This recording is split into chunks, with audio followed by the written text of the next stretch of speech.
Developing Tomorrow's Leaders is a podcast that is all about educating, supporting, and inspiring the next generation of leaders. Your host, Antoine Thompson, or Coach T, has over 35 years' experience of educating, supporting, inspiring, and enhancing the lives of many young men and women. Join Coach T and his village of inspiration. Welcome to another episode of Developing Tomorrow's Leaders with yours truly, Antoine Thompson, or as I'm better known as Coach T. And today I am excited to have another guest who is multi-talented, and we'll get into a little bit of that, but I want to share a little bit about her. She is the founder of Aansen Literacy. She is a dedicated educator with a rich academic background, including degrees in linguistics, children's literature, literacies, and creative writing, along with certification in the Orton-Gillingham approach to literacy intervention. Her passion for literacy and language, coupled with the mission to impact literacy education for diverse populations, make her an inspiring leader in this field. So I am super excited to have with us today, Cole Aansen. How are you, Cole? Hi, Coach T. Hey. That was an amazing introduction. I'm so flattered. Oh. Thank you for having me. I'm so grateful to be here. Well, I'm super excited to have you, but I'm also going to share with people how humble you are because as much as and proud as I am of the work you do with literacy and children's literacy, is you are also an accomplished actress, but you didn't want to put that in there. But I am going to share with our people that she has an IMDb page, and I just watched an episode of a short film she was in, a Project Runabout film called Yorktown, where she played Lieutenant Navarro, and I'm a big Trekkie, so I really enjoyed that. She also played an undercover special operations executive in the World War II drama The Resistance, and she was nominated for the Best Actress at Winterfest 2022 for a role as an outspoken student. And along with that, she's an avid traveler. She's lived in 7 countries and traveled to over 30. So how do you leave all that out of your bio? Gosh, Coach T, I need to bring you with me everywhere I go. Yeah, you like that, right? You're amazing. Yeah. Wow. Try to get you that Oscar. Just wait. Wait. It's a long game. Acting is a lifelong career. I think people, when they begin, or sometimes especially if you begin as a second actor, and you think, oh, I'm too old, I'm starting too late. The beauty with acting is that you can start whenever. And the older you get, the fewer other actors there are to compete with. I don't really view it as a competition much because I think that there are lots of roles that are right for everyone. But if you notice, the actors that are significantly older, there are not very many that we see again and again and again. Just PSA for anyone looking to get into acting later. So you still do act, correct? I audition when they come in. It's been real slow since the pandemic, since the actors and writers strike last year, and talks of crew striking potentially upcoming. But I'm patient and I'm busy. So there will be more soon. Yeah. Well, I'm sure you're busy, and that kind of is a great way for us to lead into why you're on today and what we're going to be talking about. I'm sure if you had your choice, you would be spending more time on this than you would acting, only because of the impact that I know it has, not only on the kids that you work with, but also the families as well. So my first question for you is why literacy is so important to you, and what really made you decide that this is your passion, your focus, and your mission? Language has always been my passion. Foreign language, began with foreign language and then into science of language, linguistics in college. Language itself and communication are so important. I mean, so important to absolutely everything we do. And foreign language in particular allows you to connect with many more people that you would otherwise be unable to connect with. The literacy piece came later, when I was back in Ohio for a year in between studies, and the principal of my former Montessori school called me and said, hey, I heard you're in town. We need a reading tutor. We know you're not going to be here forever. Would you be willing to just finish out the year at the very least? And I said, sure, that sounds fun, but I don't know how to teach someone how to read. So they sent me to get trained, thankfully, and that very first day of the multi-day training in Orton-Gillingham, a multi-sensory approach to teaching literacy, so reading and spelling, it was incredible. It was like fireworks when I was just learning about Orton-Gillingham. I hadn't even learned how to do it yet. And it's like, wow, the approach is so impactful, so vast. You can use it. It was designed for students with dyslexia, and it also works for students with dysgraphia. So dyslexia being difficulty reading, has to do with processing language, processing information, and then dysgraphia is sort of the writing counterpart to that in a nutshell, and they often go hand in hand. So I realize there's such incredible potential beyond simply working with students with dyslexia and dysgraphia, but I mean, you could adapt it for teaching English as a foreign language. You could adapt it for foreign language learning. You could adapt it for adult education, for incarcerated individuals who maybe didn't get the help that they needed while in school and are now looking to pursue a GED, college, whatever it may be, or simply have really strong, confident skills to be able to understand a job contract, a lease. I think when I got into literacy and having taught it these past few years, I had no idea before what the impact on someone's life would be not being confident in reading and spelling. And we can talk about this later, but the teaching of reading and spelling and writing and letter formation, the uniformity, just all of those literacy skills taught simultaneously, sequentially, in my opinion, is absolutely one of the most important aspects of literacy teaching. And yet you see the push to read, which read essentially means apparently to memorize word shapes and to be able to recognize those and vocalize them. It doesn't necessarily include comprehension, and it certainly leaves spelling behind. But when I got into teaching literacy and realized that for all those people who are struggling through with the whole language approach, which is essentially exposure, a little bit of instruction, maybe a tiny bit of phonics, but essentially learning through exposure and memorization, for all those who don't learn effectively that way, all of my population here, my dyslexics, my dysgraphic students, and probably lots of other people too, maybe with very mild dyslexia or other language processing differences. It's not effective. And the inability to read one's job contract and really understand it. I mean, I'm sure you've read leases before, leasing agreements. I have to comb through that. I give it so much attention and time to make sure that I understand what I'm signing up for when I sign an apartment lease. What is someone supposed to do who can't decode the words, who doesn't have the word decoding ability, let alone the ability to comprehend all that legalese? I don't know what they're supposed to do other than blindly sign and hope for the best, which leaves them very vulnerable. So if I understand this right, just listening to you explain that, it's almost like if, we have a conversation and I have trouble reading, right?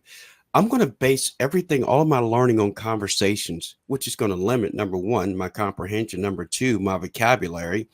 So I'm not going to be well equipped to, like you say, if a teacher gives me a book, read it. I'm just reading words, not being able to understand them or comprehend them or know their meaning. So I can only imagine what's that, you talk about a lease, when you talk about a job application you're filling out or a resume, you're going to be limited in what you can do in the real world, right? Right. And it goes beyond, in my opinion, through years of watching students with critically low self-esteem come to me needing serious help with reading and spelling in particular. Seeing their self-esteem, I've come to have the theory that people who have low self-confidence as teenagers, as adults, throughout their life, I mean, it starts with reading. And you asked me why it's important. It starts with reading and spelling. It starts how someone develops their sense of self-confidence and sense of self-worth is through school. Children are subconsciously comparing themselves to one another. It's a social thing, especially in middle school, when early adolescence begins, and all of a sudden they're hyper aware of, social things, and they're looking to other peers, they're looking to adults who aren't parents, and mirroring and figuring out where they measure up. Little kids do that too, though, subconsciously. And we all knew who was the quickest to respond to questions the teacher asked, who always got the answers right. We also knew who struggled if we were doing that abominable popcorn reading thing, or if maybe even just reading one person around the room. We all knew that if somebody was coming up who was not a good reader, that it was going to be painful to listen to. We all know that, Yeah. right? We're all aware of that, and that self-confidence is established that early on. So imagine somebody who, it's not hard to imagine, somebody who is terrified of having to read, perform, display the fact that they don't read or spell or understand what's going on very well or at all. Imagine their terror and their disinclination to speak up at all. So that relates to communication and how someone communicates and presents themselves to the world. And I say all this because I want to get away from just the idea that reading and spelling, because you'll have people say, oh, well, assistive technologies, it can just read it to you. It's like, it can, that can be a crutch, that can be a tool to use to help mitigate issues later on, but it's not enough. The lack of self-confidence, the lack of ability to present oneself confidently in the world, to exercise critical thinking skills that one learns when learning a sequential phonics curriculum, it means that if you're not teaching those sequential phonics and a multisensory non-phonetic curriculum and everything that goes along with encoding and decoding and building one's literacy skills, it means that if you're not teaching that, you're leaving everyone behind who doesn't respond well to the whole language approach. And I don't think that's fair. Yeah, no, it's not. It's just like with anything else, you have to establish a foundation which you're building everything from.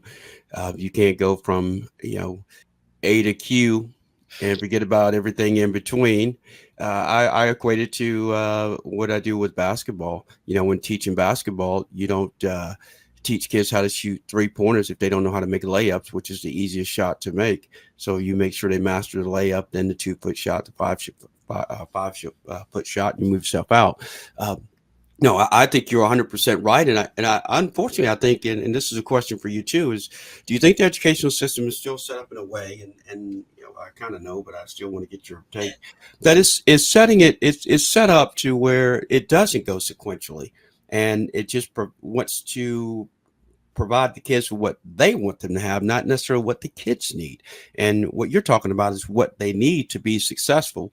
And that's truly the basis and foundation of why I have guests on here, is to talk about what kids need to have, but what they're not getting. It's almost like it's telling kids what they need to hear, not what they want to hear. It's teaching them what they need to have, not what you think they need to have. I would agree with that. And what children, young adults, we use the words children and kids, but really we're raising adults. We're teaching adults. They're not there yet, but they will be. What these young people need to be successful in today's society is not the same thing that they needed 100 years ago. 100 years ago, people were, and beyond, before that as well, the system hasn't changed that much. The skills that were needed might be basic arithmetic, might have been the ability to follow orders, the ability to work in a factory setting, the ability to perform a set list of functions, so that once they're leaving 8th grade, granted this is a while ago, but once they leave 8th grade, they're able to go work for the factory and work in just manufacturing, right? There was such industry booming at that time. And so the school system, sure, I'm sure that some of those kids didn't think they needed history, didn't think they needed reading and spelling, but what they didn't necessarily need for those types of jobs were critical thinking skills, the ability to collaborate, right? If you're in manufacturing, I'm sure like anything, there's some collaboration, of course, but it's a different type of collaboration than, say, working on a team of designers who are all having to work together and be creative and be self-directed. It's a different skill set that's needed today to be successful. And the school system hasn't changed to allow for that critical thinking necessarily. There's project-based learning. Sure, there are some schools, there are some curriculums who, they're doing things differently. But if you look at the overall structure, sitting at a desk, facing forward, having this presentation, you have the leader, the teacher, or maybe the foreman who's telling you what to do, when to do it, when you can use the restroom. It hasn't changed that much. Yeah, it hasn't changed that much. What's interesting is during the pandemic, I had or right after, I should say, I had a group thing, and I had about 14 or 15 middle school and high school students, gathered them, and we did a circle. I guess you call it a little panel, if you will. And we talked about, and these are kids that are in my program, my nonprofit. And so I know these kids, I've developed a relationship, and I know they're going to tell me the truth. They're not going to sugarcoat it. Well, we got to talking about education and the process of them pre-COVID, during COVID, and post-COVID, and just what the learning experience was like. And Cole, I will tell you that the post assessment of education was, on a scale of 1 to 10, it was like a 2 to them, because they got a sense, number one, that teachers cared less, and because of the stress level they were going through, all the things they had, but it conveyed, it was seen by the kids, and they saw it as not the teachers being frustrated, but them not caring. So it's all about how it's perceived. So when they got that perception, you're like, well, if they don't care, well, why am I putting forth the effort?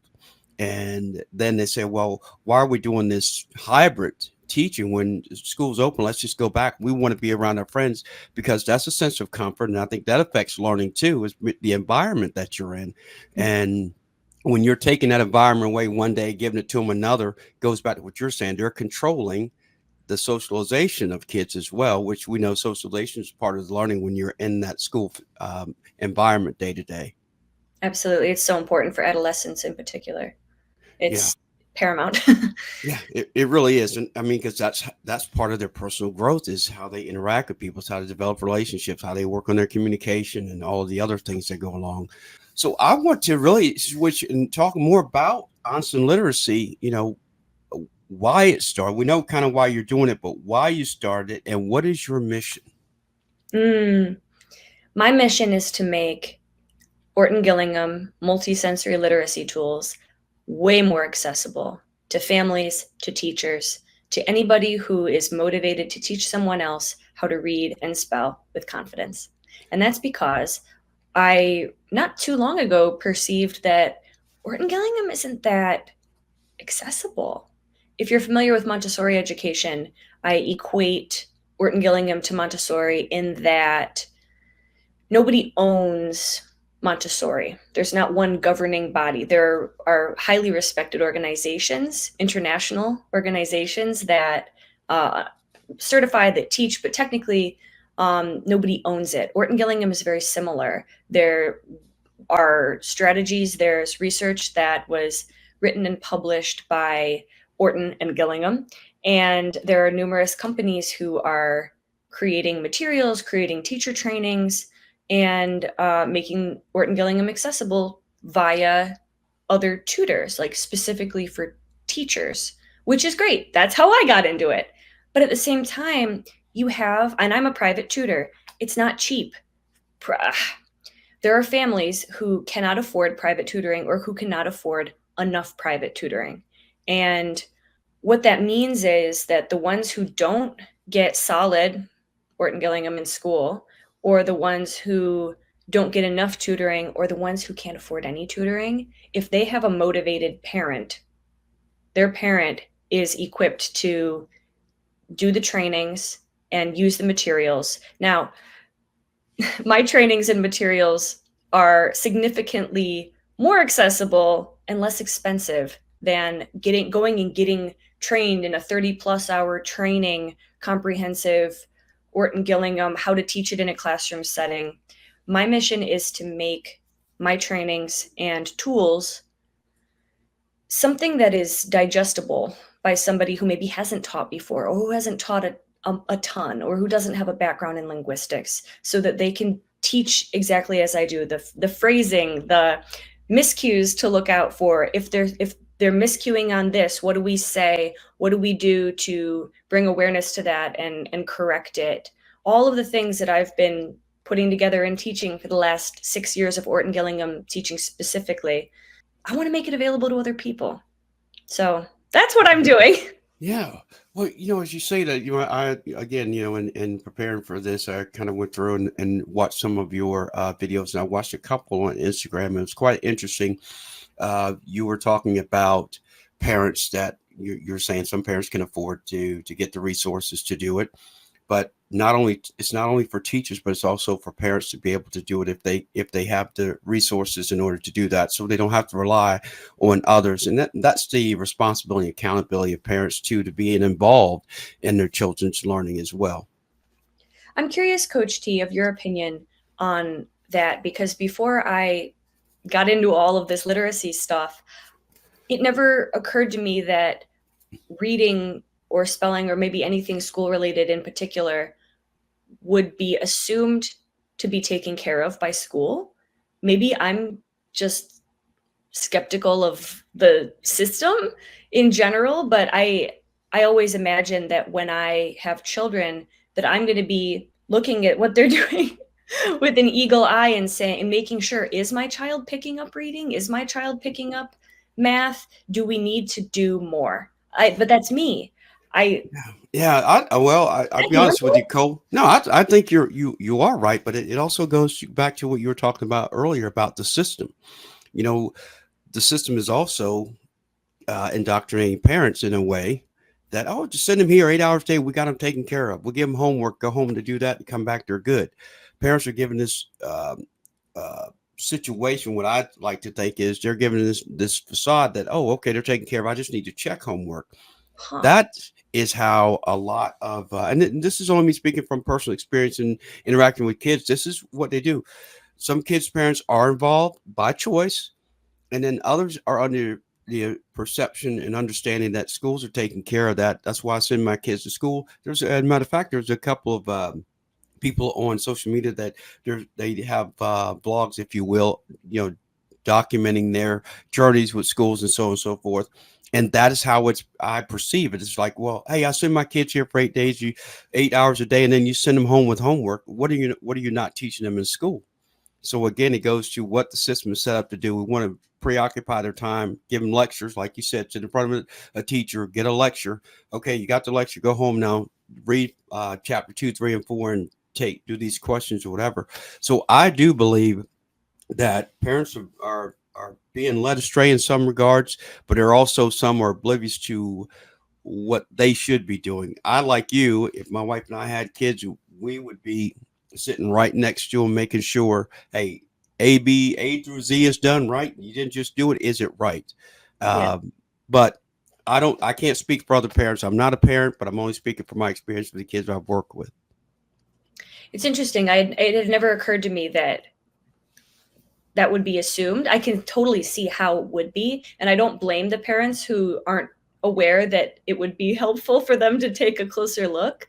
It's just interesting to become aware of that myself.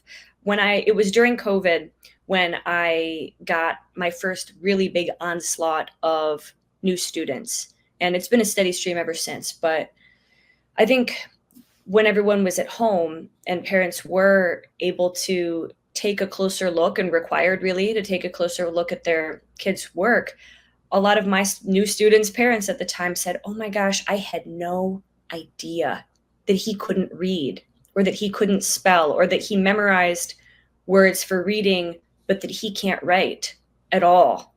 They didn't know. And now that we're back in regular school, everything's open, I'm a little bit concerned that parents are no longer going to be as aware. What would we call that? Awareness, dyslexia awareness, literacy, education awareness, outreach, PSAs. whatever it be, that's a little separate from what I'm doing, but it's related. All I can figure is doing more conversations like this, more articles, more outreach to make sure that the awareness of taking responsibility and agency in your child's education is perhaps necessary. I applaud you for the work because I know it's not easy, but you know it's needed and you love doing it. And that's kind of leads to some, I guess you can call it more logistical questions regarding processes and so forth with your teachings, your literacy teaching skills and approaches, assessment, and kind of and the age groups that you work with, how young. And obviously, you probably have no limits, but still want to ask that anyway, because people might want to know that are listening. Sure. Orton-Gillingham is awesome because it works. OG for short. You can teach anybody to read and spell confidently with OG, starting little, doing intervention later. Because I do one-on-one dyslexia intervention, my students tend to be older than early learners. I consider an early learner to be under 6. My students tend to be 9 through 14. I've had plenty who are older. I've had adults, though adults are a special challenge because there's a serious emotional piece involved, and I don't have training in counseling to be able to professionally help with that. Listening, sure, but that's a whole different branch of Orton-Gillingham tutor, as somebody who also has a background in counseling, for anyone who is interested in combining literacy and counseling. My students tend to be middle grade, and for some reason, teachers, schools, the system, I'm not blaming anyone, but whatever powers that be, allow students to be pushed from grade to grade, assuming, well, they'll just pick it up next year. What that means is that they go for years feeling very unconfident with their self-esteem sinking. They're in 4th, they're in 7th, and they read at a 1st or 2nd grade level. That's when they come to me and we start from the ground up, building foundational phonics concepts, multisensory, non-phonetic study, encoding, decoding. Encoding is spelling, decoding is breaking down the words so that you can read them. You can't read for comprehension before you can read to actually break down a single word. So when you have reading programs that are focused primarily or initially on comprehension without looking at the actual words and how you break down syllables, it's not going to be effective. It's more of that memorization and hoping for the best. It might make someone feel a little bit less like they're winging it, but it's not going to give the student the skills and the confidence to know I can tackle anything. So Yeah. was there another part to that question that I didn't answer? No. I think you did. You answered it, but you're kind of touching on where my area of expertise is, I guess, or my focus is, and mine is on the confidence and resilience in building components to personal growth and development, and understanding there are so many different components that play into that confidence. There could be a person that's a great extracurricular activity that they're involved in, be it sports or club or whatever. But then when it comes to academics, they can go from being on cloud 9 to truly using defense mechanisms to hide their deficiencies and not having the resources like you and others to be able to rectify their comprehension or literacy concerns. That's where, I wouldn't know to look if it's like, oh, it's kids' grades going to be going so great. How are your grades? Well, they're okay. How can you be doing so great in other things but struggling academically? So you have to start asking questions. And it goes back to your point. These kids are also being enabled to continue this way because they're being pushed along, or they're doing great. They provide something positive for the athletic program for the school, but we'll just push them through academically because they're going to get a scholarship to college. Well, they're going to get to college. They can't read in high school. What makes you think they're going to get to college with a scholarship and be able to read and comprehend? Yeah, absolutely. I agree with all of that. In terms of like you've got your athletes maybe, or your actors who are so strong in whatever their extracurricular passion is, and then when it comes to academics, they're not strong. That leads me into the realm of what are we calling a struggling reader or a dyslexic person or somebody who isn't as strong academically. Because something that I'd like to touch on to bring awareness to parents and teachers as well is that the word dyslexic is charged. There's a lot of responsibility with the word dyslexic and getting a diagnosis, because all of a sudden there's a huge amount of responsibility that everybody has to rise. It's an occasion to rise to. All of a sudden, shoot, they're dyslexic. Now what do we do? I would say one level before that would be the struggling reader label. It's like, okay, they're struggling. Why are they struggling? Well, maybe they're dyslexic, or maybe they just didn't get enough structured literacy early on. And then maybe they get a little bit, and then the whole language approach kicks in and works for them. I think that's actually what happened with me. Before that, you have what I call your reluctant reader, because I think it is more socially acceptable to be a reluctant reader, to be someone who just doesn't like reading, than it is to be someone who is truly struggling for some reason. I mean, I don't think that way, but I think socially there is a perceived failing if someone's child is diagnosed as dyslexic or has some type of learning difference, even though it's just brain processing, it's just learning differently. I would like to draw attention to the reluctant readers, because if someone is reluctant to read, they just don't like it. When reading can offer such amazing adventures for the imagination, and they love stories being read to them, I would ask parents and teachers to take a closer look at the actual decoding and encoding skills of your reluctant readers, because a reluctant reader may very well be a struggling reader who is either afraid to say anything or simply doesn't have the awareness to say something. That's almost like a little commercial there, girl. That's good. I feel very passionately about this. Do you? I would have never known. You get, like I said that earlier on, we were talking about, I have a lot of people that reach out and want to be on the podcast, and they just want to be on to see themselves or hear themselves. But I love having people on like yourself and others that have been on, that you can hear the passion in what they talk about, but not only hear the passion, but you're getting quality information. You're being educated in every episode. That's my goal. I want it to be educational, informative, and fun. It doesn't have to be, just like learning can be. And that's why we have this conversation. Learning, the reluctant reader that you're talking about, I'm sure you make the process entertaining as well, because you don't want it to be a task, because it makes it, they're already going through anxiety, and they're always lacking the self-confidence and the self-esteem. So you don't want to add to that. So I'm sure your approach is one that's from a caring place, but also from a place where they need to understand that this is for their benefit, and it's both beneficial and advantageous for them now, but more importantly, as they continue their educational years. Yeah. Well, and it is fun. It is fun. And I think at its most basic, the real fun and value in targeting literacy with Orton-Gillingham is that children love to learn and they love to be challenged. They're also incredibly smart. So being taught, either explicitly being told, well, you're just not good at reading, you're just not good at school, or not being told that and simply gathering that idea about themselves, thinking, wow, I must be really dumb to not be able to read like everybody else. It cuts them off. They love a challenge.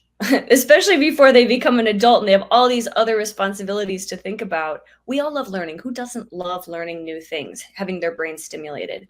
So luckily with Orton-Gillingham, when it comes to assessing their current level, like a new student's current level, just with phonics, just something really basic, the phonological concepts, I'm very careful during my assessment not to show them where they have gotten things wrong. I've done so many assessments at this point that I generally know what to expect when I start assessing somebody, and I can adapt the assessment as I go. I will ultimately be creating multi-leveled assessments that other people can follow.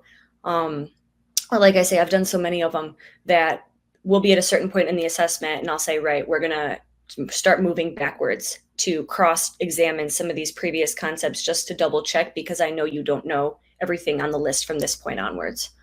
So moving on from the assessment and not really showing them, I'm very careful not to say in front of students. I might say it to parents, like, all right, they're reading at a first grade level or a second grade level or kindergarten or preschool level.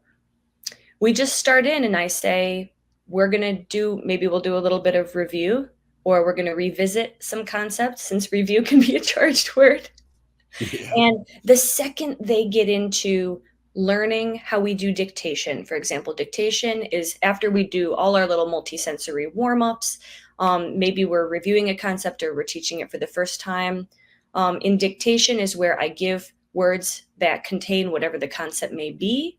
We use finger tapping flat on the table, and then, we graduate to just with one hand later, just in the air, or just next to their desk so that they can finger tap in school and nobody's aware that they're doing it. The second we get into that dictation, even for the ones who are a little bit surly initially because of their discomfort at having to do this in the first place, their shame and embarrassment comes out as surliness.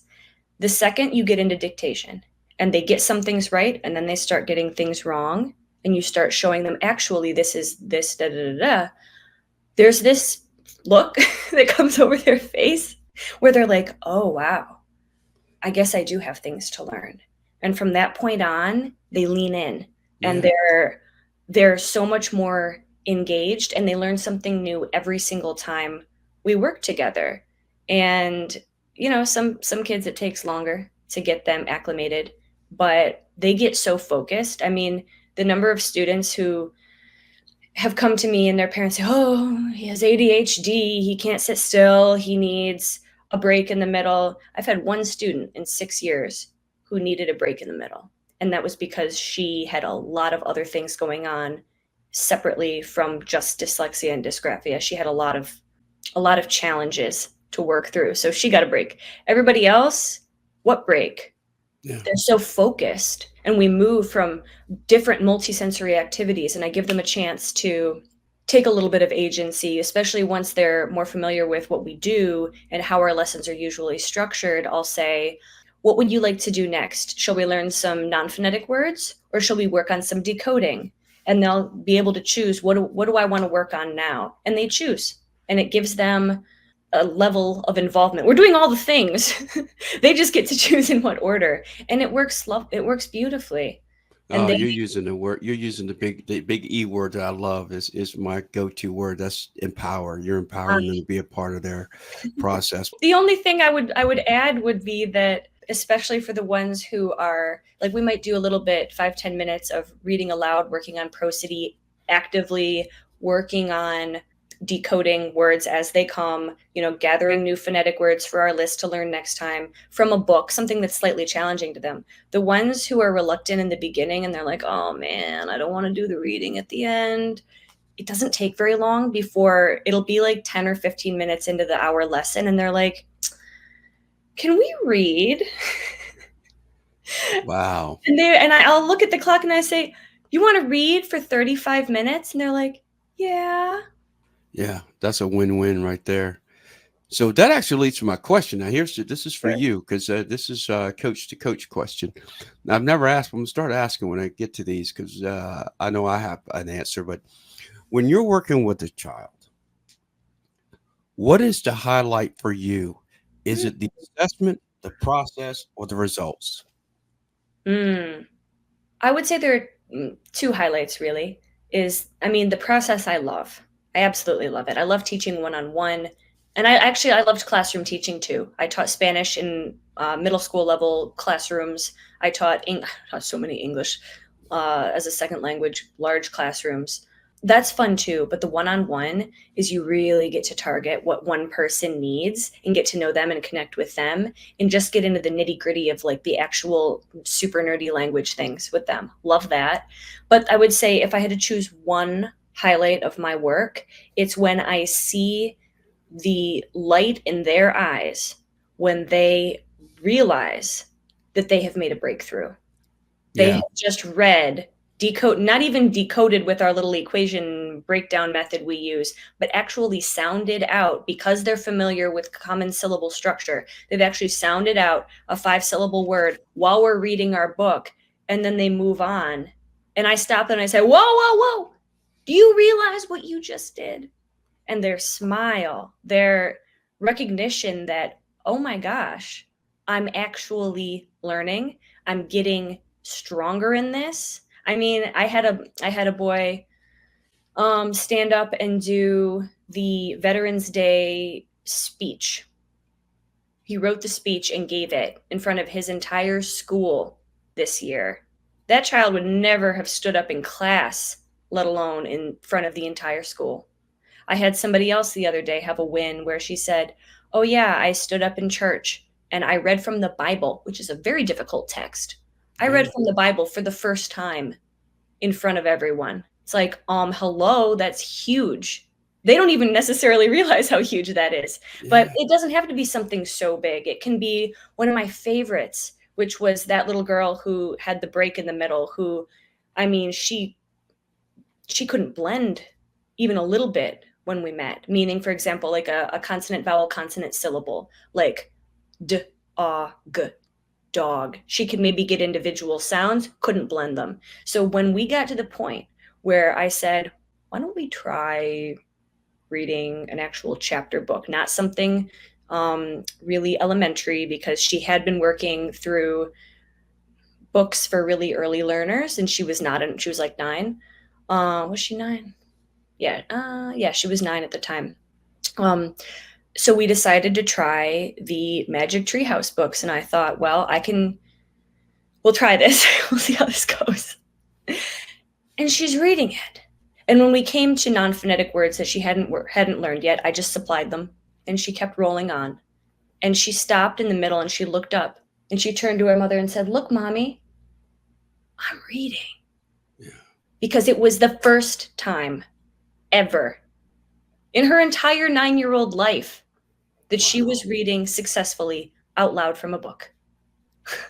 That is huge. Yeah, no, that is. And it's such a joy because they realize there's so much more that they can achieve.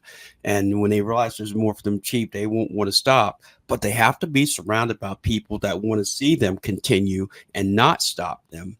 Because I think one of the concerns I have, even with the work that you're doing, is what about when they get away from you and they don't have that support, even though they've got a great foundation, they're ready to go, but they may be looking for more because now they're like, hey, I've been around people like Cole that have been there supporting me and my parents and some teachers, but not enough of them. That's why one of the reasons they're coming to you. But we got to be able to surround them with people that continuously empower them to educate them, support them, and to inspire them. I agree. And to reinforce the role of the parents, as well as other teachers, but really parents and just the community, continue to work on your non-phonetic words, to continue to work on your prosody, which is how you essentially sound when you're reading out loud, to continue to work on and develop these skills, because it's not a one and done. And schools that do offer reading intervention during school, which is a real blessing, unfortunately, they tend to drop off after 2 or 3 years. They go to middle school when all of a sudden the level gets much harder and they don't have that support anymore. It's like we need to give the foundation and then double down and say, remember your finger tapping, remember how you decode, and to just continue to build those skills. I can't be with them forever. No tutor can be with the child forever.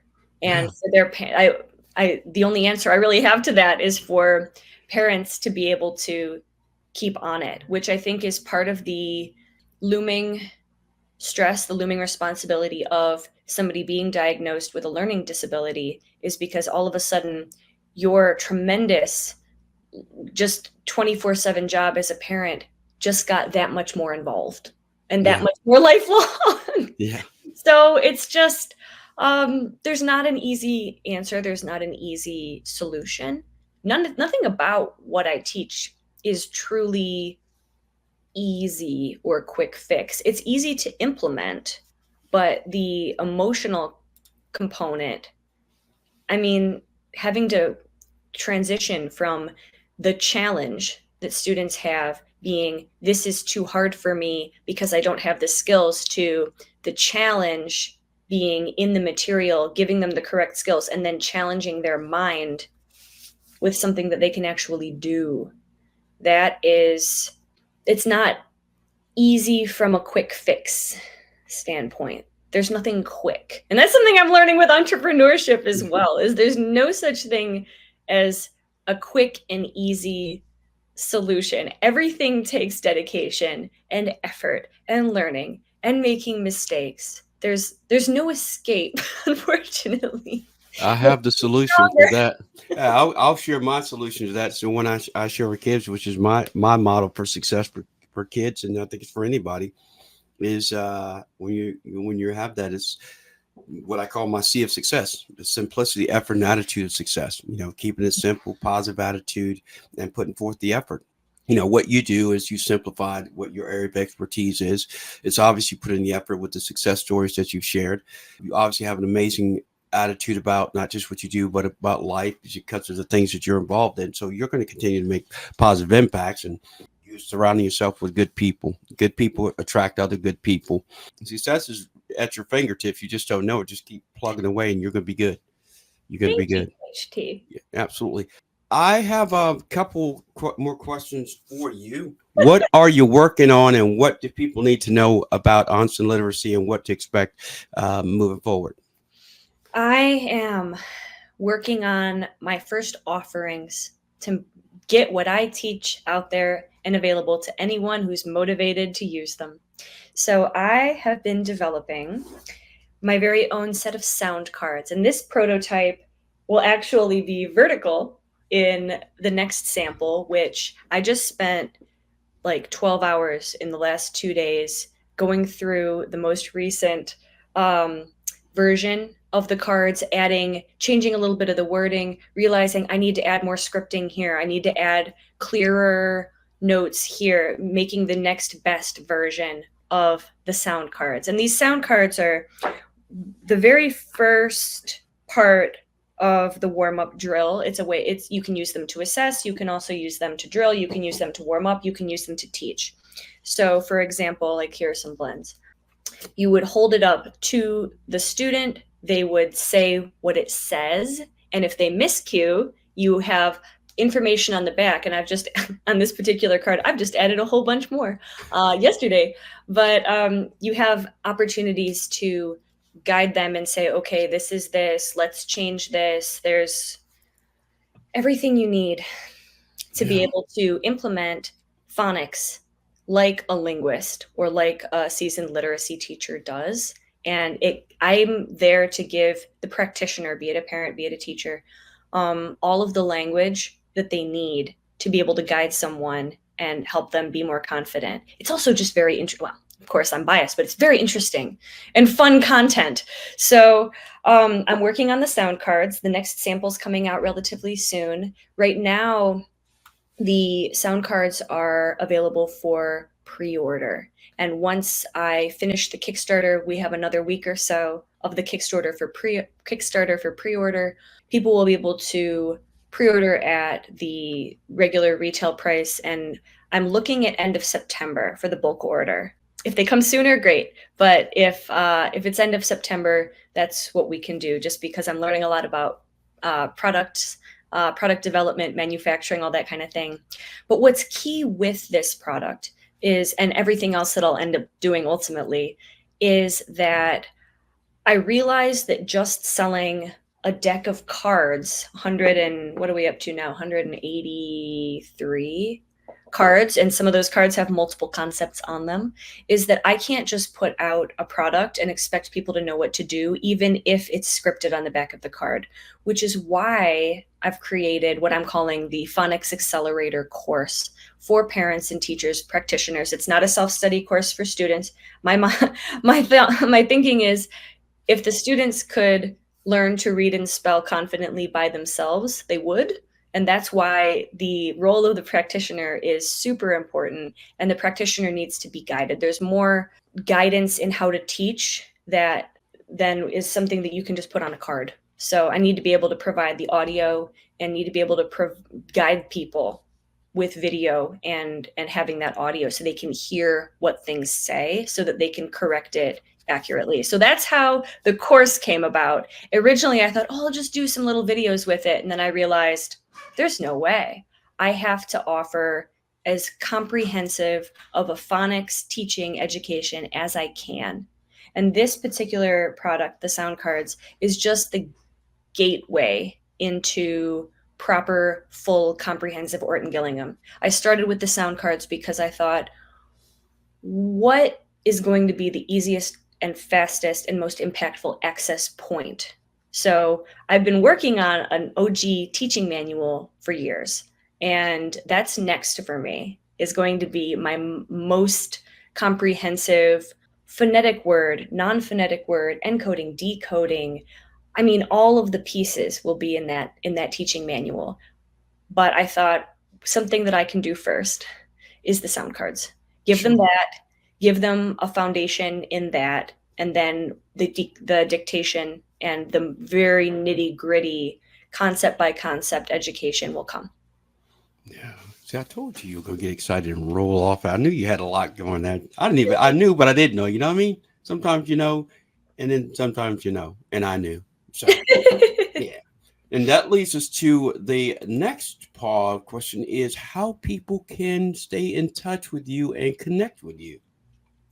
Well, they are more than welcome to join my email list, which will be available through my website, which is almost published at the time of recording, which is just AansenLiteracy.com, AANSENLITERACY.com. Following me on social media is another way. It's either my handles are Cole Aansen or Aansen Literacy. I'm not as active on there as I would like to be because I'm so focused on product and course development, but I am there. Getting on my email list and emailing me at any time, asking, what can I do? What would you recommend? This is my situation. I'm absolutely thrilled when I receive those emails. And my email address is just cole@AansenLiteracy.com. There you have it. Cool. Thank you so much. Now, you mentioned that your Kickstarter campaign goes for how much longer? It goes until August 2nd. August 2nd. So Okay. it's available at a super discounted price until then. That's how pre-sale tends to work, is you're saying, thank you for trusting me to deliver this to you. And here you can have it at a super discounted rate, and then you'll receive it as soon as it's available. And I will also add that even if you don't pre-order, you also can still contribute to the campaign as well. So every little bit helps. So let's make sure we mention that because it's a good, worthy cause, and it's definitely something that I think you should consider. There are a lot of people out there that may not have kids and be going through that, but they realize what their kids have gone through and what they have gone through that may be listening. There's an opportunity for you to pay forward, some of the things that you've kind of gone through. So I think that's really important too.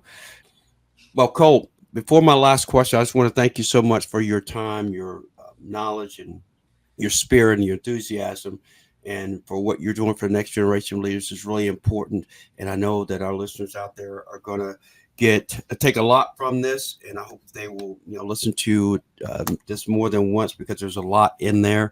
But more importantly, I want them to listen to the way that it was conveyed because there's a way that shows caring and compassion, and that's what this next generation of young people need. And also what parents need to know there are people like yourself out there to support them and help them and be an extension of them. So I do thank you for that. Thank you for having me, Coach T. You're so inspirational and inspiring and impactful yourself with all you do. I don't know how you have time to do it. Yeah. Well, as well. The answer to that is when you care about something, you find the time, if it means that much to you. So that's my answer to that. So my last question for you is if you would share with us the individual or individuals that have been most influential in your life and why. When you asked me that question ahead of time, I spent days deliberating on who I was going to say, because of course there are endless family members, teachers, individuals who have made significant impact in different areas. So I chose somebody who is most impactful for this particular subject, and that would be Dr. Maria Montessori. I almost feel a little emotional saying it. Dr. Maria Montessori was one of the first female doctors in Italy. And she has changed so many people's lives. She changed my life in that, and she's been dead a very long time, but in her scientific study of children, her willingness to look at how the traditional school system was set up, the one that's not very different from how it is today, and say that's not how children learn, and to create her own method, all of her own materials, and to recognize that children are incredibly smart and incredibly capable individuals, that they're not somebody who is small and doesn't know anything yet, as children are sometimes treated. She treats them with the utmost respect.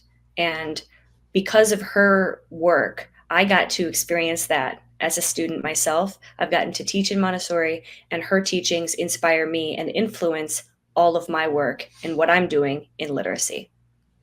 Well, there you go. See? Wow.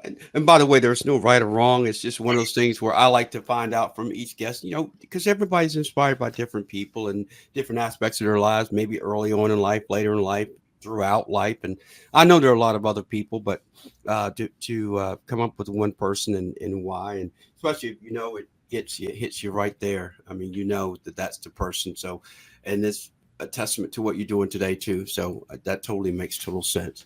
So again, before we go, Cole, you're asking, how I do it. Well, you're going to try to figure this one out. Not only do I have this podcast, Developing Tomorrow's Leaders, I also co-host a podcast called Teen Speak, Empowering Today's Youth, where it is a podcast for teens, about teens, and most importantly, starring teens. And I co-host this with my fellow youth empowerment and leadership coach, Keith Senzer, who's based in New York. I am in North Carolina. And we interview middle school, high school, and college students. And the great thing about it is the kids reach out to us to be on the podcast. And why do they want to be on the podcast? Because they've gone through challenges or struggles, but they come on to talk about that. But more importantly, they talk about the struggles of going through them, but also the strategies that they've applied to overcome those challenges. So if you know someone that would love to be a guest on Teen Speak, Empowering Today's Youth, we would love to have you.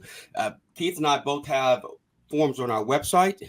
Mine is CoachTsCorner.com. And Keith's website is shiftyourpower.com. So if you go there, click the link, fill it out. If you're middle school, high school, or in college, we'd love to hear from you. And by the way, we've had an All-American fencer from Northeastern University come on and talk about body shaming. Amazing episode. That's one you might want to check out, along with some kids that have talked about bullying and also the mental health issue and crisis that's affecting a lot of young people today. So again, Cole, thank you so much for your time and appreciate all of that you're doing. Continued success. We will continue to stay in contact. And as always, I'm Coach T. I'm here to educate, support, and inspire the next generation of leaders. Until next episode, take care. Thanks, Coach T. My pleasure, Lieutenant Navarro. If you or someone you know would like to be a guest on Teen Speak, be sure to connect with Keith at shiftyyourpower.com or Antoine at CoachT@CoachTsCorner.com.